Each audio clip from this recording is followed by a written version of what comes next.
కొంతమందిలో వయసుతో సంబంధం లేకుండా వాతావరణం చల్లబడగానే వెంటనే వారిలో పొడి దగ్గు మొదలవుతుంది. ఇంకొంతమందిలో కూల్ డ్రింక్స్ తాగడం వల్ల కూడా పొడి దగ్గు వస్తుంది. రాత్రులు సరిగ్గా నిద్ర కూడా పట్టనీయదు. దీంతో ఆరోగ్యం కూడా దెబ్బతింటుంది. ఇలా ఎన్నో ఇబ్బందులు కలిగించే దగ్గు నుంచి మనం ఎలా ఉపశమనం పొందవచ్చో ఇప్పుడు తెలుసుకుందాం.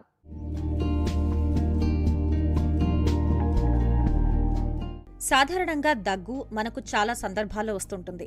దగ్గు ఆరోగ్య సమస్య అయినా అది మనకు శ్వాస నాళాల్లోని శ్లేష్మం, పొగ, ఇంకా ఆ భాగంలో అసౌకర్యాన్ని కలిగించే అంశాలను తొలగించి మనకు సహాయపడుతుంది.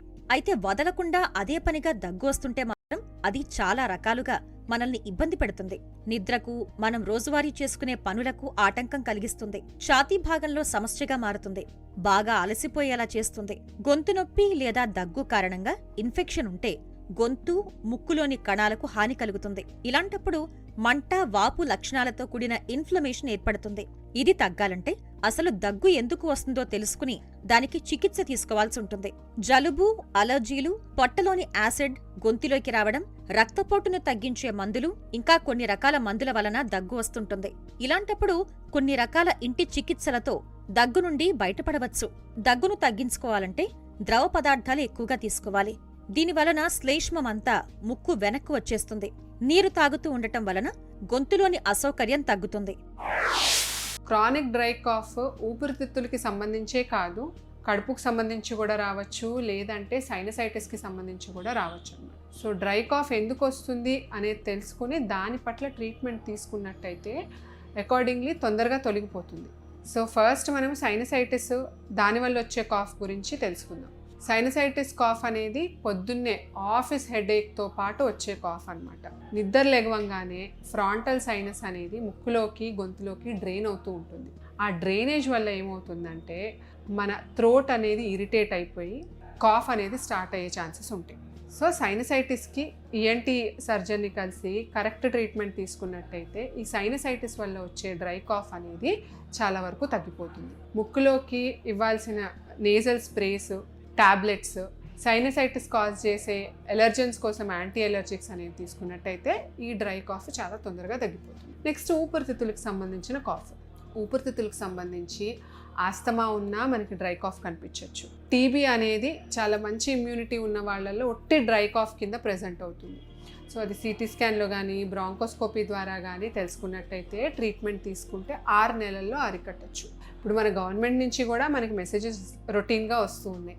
ఏంటంటే cough for more than 2 weeks, 2 వారాల కంటే ఎక్కువ దగ్గు కనిపించినట్టయితే, అది డ్రైయే కానీ, తెమ్మడితో కూడిన కాఫే కానీ, దగ్గే కానీ, సో ఎక్స్రే, సిటీ స్కాన్ వంటివి తీసుకుని ఎందుకు దగ్గు వస్తుంది అనేది తెలుసుకుని దానికోసం ట్రీట్మెంట్ తీసుకోవాల్సి వస్తుంది. దగ్గు వస్తున్నప్పుడు కొద్ది మోతాదులో తేనెను తీసుకోవడం మంచిది. ఇది గొంతుకి ఉపశమనం కలిగిస్తుంది. రాత్రులు దగ్గు నుండి ఉపశమనం పొందేందుకు దగ్గు మందులతో పాటు తేనెను కూడా తీసుకోవచ్చు. అప్పుడప్పుడు వెచ్చని నీరు తాగుతూ ఉంటే దగ్గు నుండి ఉపశమనం కలుగుతుంది. అలాగే అల్లం టీ తాగినా మంచిదే. గొంతు నొప్పి, దగ్గు ఎక్కువగా ఉంటే మందు షాపుల్లో లభించే మందుల్ని వాడవచ్చు. ఇంట్లో దుమ్ము, ధూళి, ఇంకా అలర్జీలను తెచ్చిపెట్టే ఫంగస్, వైరస్, బ్యాక్టీరియాలు లేకుండా చూసుకోవాలి. ఇంట్లో నేల, కిటికీలు, తలుపులు అన్ని శుభ్రంగా ఉంచుకోవాలి. నిమోనియాలో కూడా జ్వరంతో పాటు కాఫ్ అనేది కనిపిస్తూ ఉంటుంది. సో దానికి యాంటీబయాటిక్స్, అవసరమైతే అడ్మిషన్, ఇవి చేసుకుని ట్రీట్మెంట్ తీసుకోవాలి. అపార్ట్ ఫ్రమ్ దట్ ఊపిరితిత్తులు చుట్టూతా నీరు చేరినా సరే డ్రై కాఫ్ చాలా కామన్గా కనిపిస్తూ ఉంటుంది. 40 ఇయర్స్కి పైన ఉన్న వాళ్ళు, అట్లీస్ట్ ఒక 20-25 ఇయర్స్ సిగరెట్ స్మోకింగ్ చేసిన వాళ్ళకి డ్రై కాఫ్ బాగా ఎక్కువగా ఉంటే క్రానిక్ బ్రాంకైటిస్ అనేది ఉన్నది అనేది మనం సస్పెక్ట్ చేయొచ్చు. ఇది మేల్స్లో ఎక్కువగా చూస్తాం. అదే మన అమ్మమ్మ కాలం టైంలో ఫైర్వుడ్ అనే దాని మీద బాగా ఎక్కువగా వంట చేసేవాళ్ళు, వాళ్ళకు కూడా క్రానిక్ బ్రాంకైటిస్ ఆడవాళ్లలో కనిపిస్తుంది. ఇవన్నీ కాకుండా అర్లీ మార్నింగ్ కానీ, లేట్ నైట్ నిద్రపోయిన తర్వాత పడుకోగానే దగ్గు వచ్చిందంటే ఇది మనము గ్యాస్ట్రోఈసోఫేజియల్ రిఫ్లక్స్ డిసీజ్ అంటామన్నమాట. పడుకోగానే కడుపులో ఉన్న యాసిడ్ ఊపిరితిత్తుల్లోకి వెళ్ళే ఛాన్సెస్ ఉంటాయి. ఈ యాసిడ్ ఊపిరితిత్తుల్లోకి వెళ్ళినట్టయితే మనకి దగ్గు అనేది తరచుగా వస్తూ ఉంటుంది. సో ఎసిడిటీ అనే ప్రాబ్లమ్ని కంట్రోల్ చేసినట్టయితే ఈ కడుపుకి సంబంధించిన డ్రై కాఫ్ అనేది మనం అరికట్టగలుగుతాం.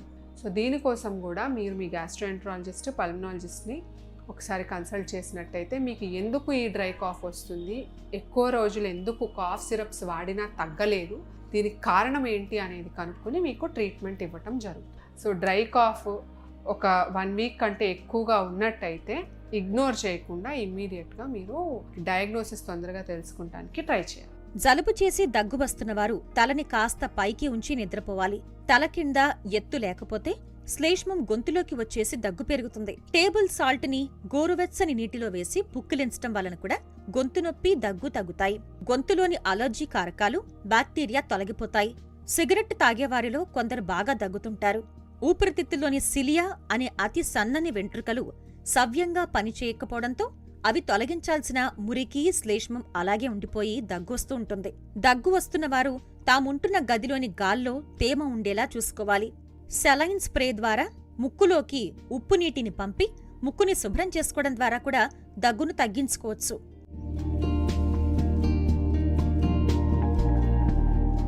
ఈ పొడి దగ్గు తగ్గాలంటే ఇప్పటి వరకు మనం చెప్పుకున్న చిట్కాలు పాటిస్తే సరే, దగ్గు ఇట్టే నయమవుతుంది. ఇన్ని జాగ్రత్తలు తీసుకున్నా దగ్గు తగ్గకపోతే వైద్యుని సంప్రదించి తగు సలహాలు, సూచనలు తీసుకోవాలి.